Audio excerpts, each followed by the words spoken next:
Hello students, आज मैं आप लोगों को चैप्टर 7 का सेकेंड थ्योरम करवाने जा रहा हूँ। सबसे पहले देख लेते हैं थ्योरम 2 का स्टेटमेंट क्या है, फिर उसको समझने की कोशिश करते हैं। किसी वृत्त के, जैसा कि आप लोग देख रहे हैं कि बोर्ड पर हमने थ्योरम 2 का स्टेटमेंट लिखा हुआ है, उसको पढ़ करके समझाने की कोशिश करते हैं। किसी वृत्त के एक ही वृत्तांश या अवधा, वृत्तांश और अवधा एक ही चीज़ है, में स्थित सभी कोण समान होते हैं। किसी वृत्त के एक ही वृत्तांश या अवधा में स्थित सभी कोण समान होते हैं। यहाँ पर कई टर्म है। वृत्तांश या अवधा क्या होता है और उसमें बनने वाले कोण कैसे बनते हैं अवधा में, इसको पहले समझाने की कोशिश करते हैं। अवधा क्या है, इसकी चर्चा हम लोग क्लास में किए थे जब पहली बार वृत्त पढ़े थे क्लास 10 में। तो रिकॉल कर देते हैं, बहुत दिन हो गया है। एक वृत्त ड्रॉ करते हैं। इस वृत्त में ये जो लाइन खींचा गया, इसको कहा जाता है परिधि। इसके बीच में केंद्र होता है और ये एक सरल रेखा होता है जो वृत्त को किसी दो बिंदु पर काटे। एक ऐसा सरल रेखा जो वृत्त को किसी दो बिंदु पर काटे, उस सरल रेखा को कहते हैं जीवा। इस लाइन को क्या कहते हैं? जीवा। और जो परिधि है उसका कोई टुकड़ा अगर हम लोग ले लें, उसको कहा जाता है चाप। चाहे वो टुकड़ा यहाँ से लेकर यहाँ तक हो सकता है, पूरा यहाँ से लेकर यहाँ तक हो सकता है, यहाँ से लेकर यहाँ तक हो सकता है, या पूरा का पूरा ही वृत्त हो सकता है, तो उसको चाप कहा जाता है। तो एक चाप और एक जीवा को मिला करके जो चित्र नज़र आता है, उसी को कहा जाता है वृत्तांश या अवधा। वृत्तांश या अवधा कैसे बनता है? एक चाप और एक जीवा द्वारा वृत्तांश या जीवा बनता है। जैसे यहाँ शुरू करेंगे, ये जो है ये भी लेना होगा, जीवा भी लेना होगा। ये जो चित्र ऊपर नज़र आ रहा है, ये क्या है? ये एक वृत्तांश है। उसी तरह नीचे भी लिया जा सकता है। ये चाप ले लिए और ये उसका जीवा ले लिए। जीवा कैसा लेना है? दोनों चाप, जो भी चाप लेंगे, दोनों चापों के एंड पॉइंट को मिलाने से जो जीवा मिलेगा, वह जीवा आपको लेना है। तो एक चाप और एक जीवा को मिला करके अवधा या वृत्तांश बनता है। तो यहाँ स्टेटमेंट क्या कह रहा है और उसके कोण कैसे बनेंगे? मान लीजिए ये अगर जीवा लेना है, ये वृत्तांश लेना है, तो यहाँ पर कोई भी एक बिंदु ले लीजिए और उसको इस जीवा के दोनों छोर से मिला दीजिए। यहाँ जो कोण बनेगा वह इस वृत्तांश में बना हुआ कोण कहलाएगा। तो यहाँ पर स्टेटमेंट क्या कह रहा है? कोई एक वृत्तांश आप अगर लेंगे तो उसमें जितने भी कोण बना पाएंगे आप, वे सभी बराबर होंगे। कोई यहाँ एक बिंदु लिया, कोई यहाँ एक बिंदु लिया, कोई यहाँ एक बिंदु लिया, कोई यहाँ एक बिंदु लिया, इसको दोनों छोर से मिलाएंगे, इसका जो मान होगा, इसका जो मान होगा, या इस बिंदु से मिलाएंगे, इसका जो मान होगा, इसका जो मान होगा, इन सभी कोणों का मान समान होगा। अगर एक 50 डिग्री का है तो सभी 50 डिग्री का होगा, क्योंकि ये एक ही अवधा या एक ही वृत्तांश के अंदर बने हुए कोण हैं। ये सभी बराबर होंगे, ऐसा इस थ्योरम के अनुसार, इस थ्योरम में आपको सिद्ध करके दिखाना है। चूँकि यहाँ पर असंख्य कोण बन सकते हैं, क्योंकि असंख्य बिंदुएं हैं वृत्त के ऊपर एक ही अवधा में, तो वे सभी असंख्य कोण आपस में बराबर होंगे, ये हम लोग को प्रमाण करना है। लेकिन चूँकि असंख्य कोण को लेकर के तो हम लोग बराबर नहीं सिद्ध कर पाएंगे। अपनी मर्जी से कोई दो बिंदु ले लेंगे, वे दोनों बिंदु पर बने कोण अगर इक्वल हो गया तो हम कहेंगे दो से अधिक कोण भी बराबर हो सकते हैं, या कई सभी कोण बराबर होंगे, ऐसा कहा जा सकता है। तो हम इस थ्योरम को केवल दो बिंदु लेकर के, केवल दो कोण लेकर के प्रमाण करेंगे इक्वल। ये दो कोण अगर इक्वल हो गया तो कहेंगे एक ही अवधा में जितने भी कोण स्थित होंगे वे सभी बराबर होंगे। तो ये हो गया अवधा, एक चाप और एक जीवा द्वारा बना हुआ क्षेत्र वृत्त का वो पार्ट अवधा या वृत्तांश कहलाता है। जैसे नाम से ही पता चल रहा है, वृत्तांश, वृत्त का अंश। कोई एक टुकड़ा काट लेंगे वृत्त से तो वही वृत्तांश हो जाएगा। चलिए अब थ्योरम को थ्योरम के लिए जो चित्र होगा बनाते हैं और इसको लिखने की कोशिश करते हैं।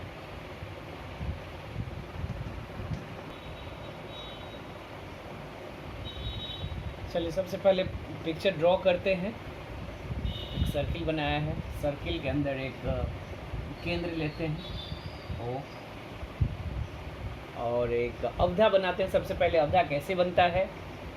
एक चाप खींचना होगा, एक जीवा लेना होगा, जीवा मान लेते हैं, ए भी जीवा है,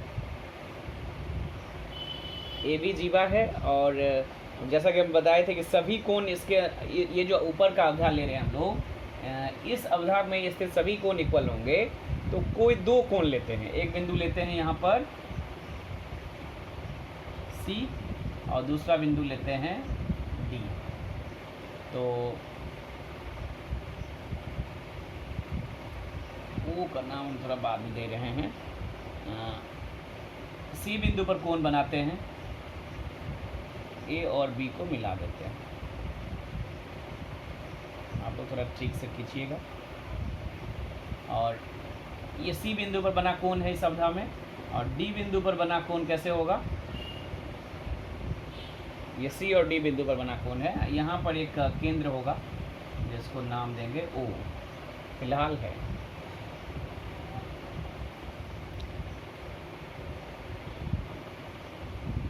तो अब इसको चित्र को देख करके लिखने की कोशिश करते हैं। स्टेटमेंट क्या था? किसी वृत्त के एक ही वृत्तांश में स्थित सभी कोण समान होंगे।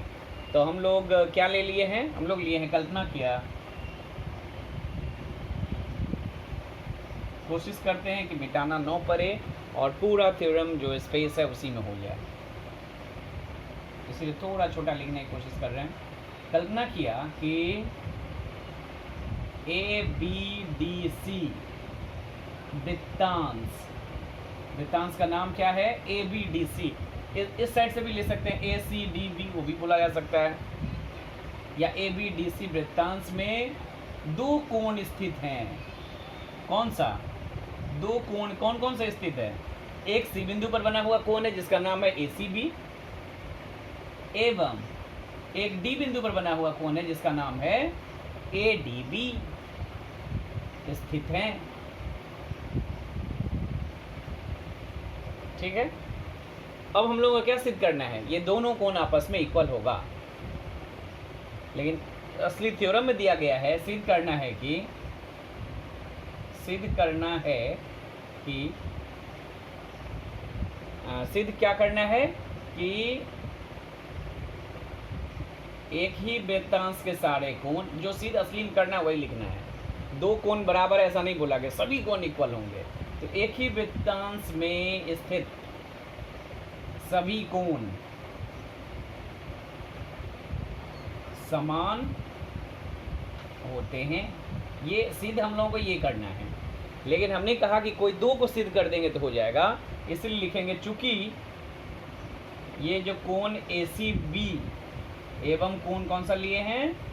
ADB। ये जो दो कोण हम लोग लिए हैं एक ही अवधा ABDC में, ये दो कोण एक ही वृत्तांश, अवधा भी बोल सकते हैं, वृत्तांश भी बोल सकते हैं, एक ही वृत्तांश ABDC के दो कोण हैं। ये दो कोण एक ही वृत्तांश के अंदर स्थित हैं। इसीलिए यदि कोण ACB इक्वल टू कोण ADB अगर किसी भी तरह दिखा दिया जाए तो पूरा प्रमेय सिद्ध हो जाएगा।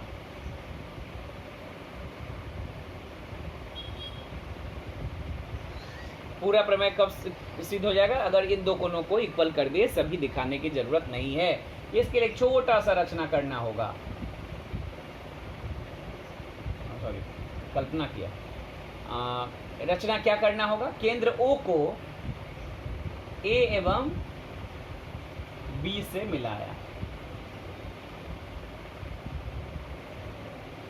O बिंदु जो केंद्र O है उसको A से भी मिला दिया और B से भी मिला दिया। यही रचना करना है। अब प्रमाण, अब आप लोगों को बताते हैं। इस चैप्टर में थ्योरम 1 क्या करवाए थे कि एक ही चाप द्वारा केंद्र पर बना कोण परिधि पर बने कोण का 2 गुना होगा। ये लास्ट वीडियो में आप लोगों को समझाए थे थ्योरम 1। इस चैप्टर में कुल 3 थ्योरम है, थ्योरम 2 और थ्योरम 3। इन दोनों थ्योरम का प्रूफ जो होगा, प्रमाण जो होगा, ये थ्योरम 1 के गुण पर आधारित है। 2 और 3 का प्रूफ थ्योरम 1 के गुणों का हेल्प लेंगे। यानी केंद्र पर बना कोण परिधि पर बने कोण का 2 गुना होगा। इस गुण का व्यवहार हम लोग सेकेंड और थर्ड थ्योरम को प्रूव करने में करेंगे। तो चलिए इस गुण का व्यवहार हम लोग करते हैं। थ्योरम 1 का पूरा स्टेटमेंट आप लोग लिखने की ज़रूरत नहीं है, केवल उसका गुण याद रखना है कि केंद्र पर बना कोण परिधि पर बने कोण का 2 गुना होता है। ठीक, अब हम लोग प्रूफ इसको लिखने की कोशिश करते हैं।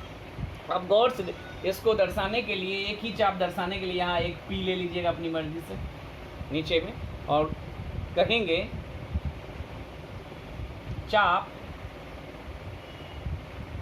ए पी बी, स्ट्रेट लाइन नहीं होगा, सॉरी, ये ऐसे होगा। चाप ए पी बी द्वारा केंद्र ओ पर बना कोण, थ्योरम में थोड़ा लैंग्वेज लिखना होगा और छोटा लिखने की कोशिश इसलिए कर रहे हैं, लिखना पड़ रहा है ताकि बगैर मिटाए पूरा थ्योरम यहाँ तक कंप्लीट हो जाए। बस थोड़ा सा आप लोग गौर से सुनोगे जो बोल रहे हैं, और यहाँ से 9 भी उतार पाए तो कोई दिक्कत नहीं है, क्योंकि इस थ्योरम, इस वीडियो के बाद ही आपको हम थ्योरम लिख करके इसका पिक्चर भेजेंगे, उससे आप क्लियर करके उतार लीजिएगा। चाप एपीबी द्वारा केंद्र ओ पर बना कोण कौन सा है? एपीबी चाप द्वारा केंद्र ओ पर बना कोण है एओबी, जो देख ही रहे हैं आप लोग। एवं शेष परिधि के, जो बाकी परिधि बच गया, शेष परिधि के सी बिंदु पर बना कोण है, कोण सी बिंदु पर बना कोण,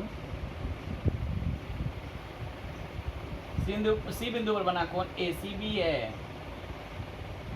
देखिए एक ही चाप एपीबी द्वारा, ये एपीबी यानी इस चाप द्वारा केंद्र पर बना कोण है एओबी, और शेष परिधि के सी बिंदु पर बना हुआ कोण है एसीबी। ऐसा होने से थ्योरम 1 क्या कहता था कि केंद्र पर बना कोण यानी एओबी इक्वल टू परिधि पर बने कोण का 2 गुना, यानी 2 इंटू एसीबी।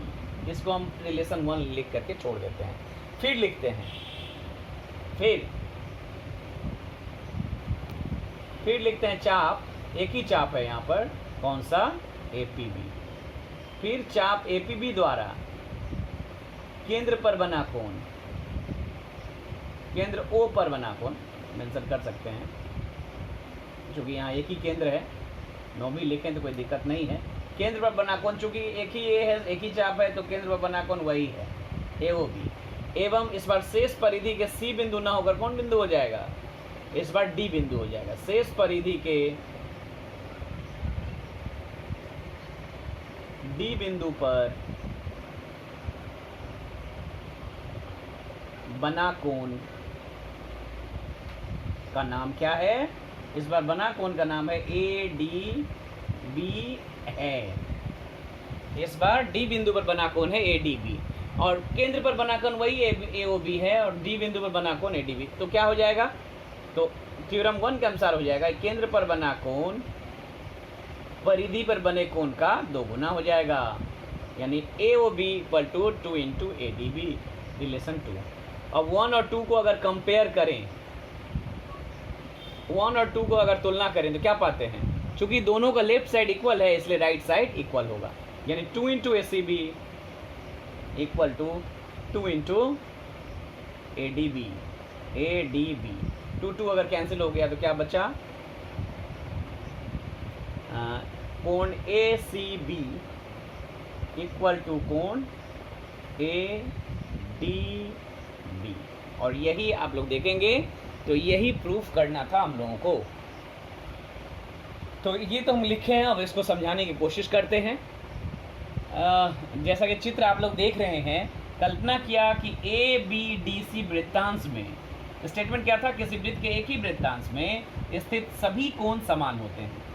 तो कल्पना किया कि ए बी डी सी ये जो वृत्तांश है, इस वृत्तांश में 2 कोण स्थित हैं, कोण एसीबी सी बिंदु पर और एडीबी डी बिंदु पर। कोई 2 कोण ले लिए तो सिद्ध करना होगा कि एक ही वृत्तांश में जितने भी कोण होंगे सभी समान होंगे। ऐसा कब हो जाएगा सभी कोण? चूंकि ये एसीबी और एडीबी एक ही वृत्तांश एबी डीसी के अंदर स्थित 2 कोण हैं, इसलिए ये दोनों कोण अगर इक्वल हो जाए तो हम कह पाएंगे इसके अंदर जितने भी कोण बनेंगे वे सभी बराबर हो जाएगा, क्योंकि सभी के कोई अंत नहीं है, सभी को लेकर के प्रूफ नहीं किया जा सकता है। कोई दो को लेने का ही अर्थ हो गया, सभी इक्वल हो जाएगा। अच्छा, एक रचना करना होगा, केंद्र ओ बिंदु को ए और बी से मिला दिया गया। अब हम लोग प्रमाण में बस 2 स्टेप लिखना है, प्रमाण हो जाएगा। क्या लिखना है, यहाँ पर पी ले लिए हैं, ए पी बी चाप द्वारा केंद्र ओ पर बना कोण ए ओ बी है एवं शेष परिधि के सी बिंदु पर बना कोण ए सी बी है। इसलिए थ्योरम 1 कह रहा है कि केंद्र पर बना कोण A O B equal to 2 into परिधि पर बना कोण ए सी बी, यानी कोण A O B equal to 2 into A C B. फिर सेम लैंग्वेज लिखते हैं, केवल ऊपर के लैंग्वेज में और नीचे के ये लैंग्वेज और ये लैंग्वेज में आप गौर करिएगा तो केवल एक जगह चेंज है, सी बिंदु को हटा करके हमने क्या लिखा है यहाँ, डी बिंदु लिख दिया और बाकी लैंग्वेज सेम है। तो आप जब इसको प्रैक्टिस करोगे, याद रखोगे, तो एक बार ये समझ में आ जाने से इसको याद रखने की ज़रूरत नहीं है, केवल सी को हटा करके डी बैठा देना है, जहाँ जहाँ सी है वहाँ डी बैठा देंगे। तो यहाँ क्या लिखा गया, फिर चाप ए पी बी द्वारा केंद्र ओ पर बना कोण वही ए ओ बी है एवं शेष परिधि के इस बार डी बिंदु पर बना कोण ए डी बी है। तो इस बार सेम केंद्र पर का कोण A O B equal to 2 into परिधि पर के कोण ए डी बी।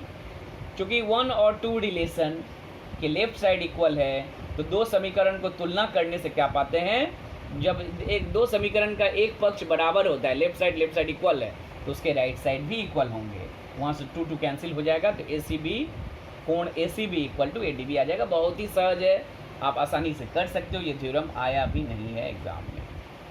चलिए इसको समझने की कोशिश करिएगा घर में आप लोग, कहीं किसी बच्चे को दिक्कत हो को पॉइंट तो मुझसे पूछिएगा। थ्योरम के बाद ही आपको पिक्चर भेजेंगे, कंप्लीट करके मुझे भेजिएगा। Thank you.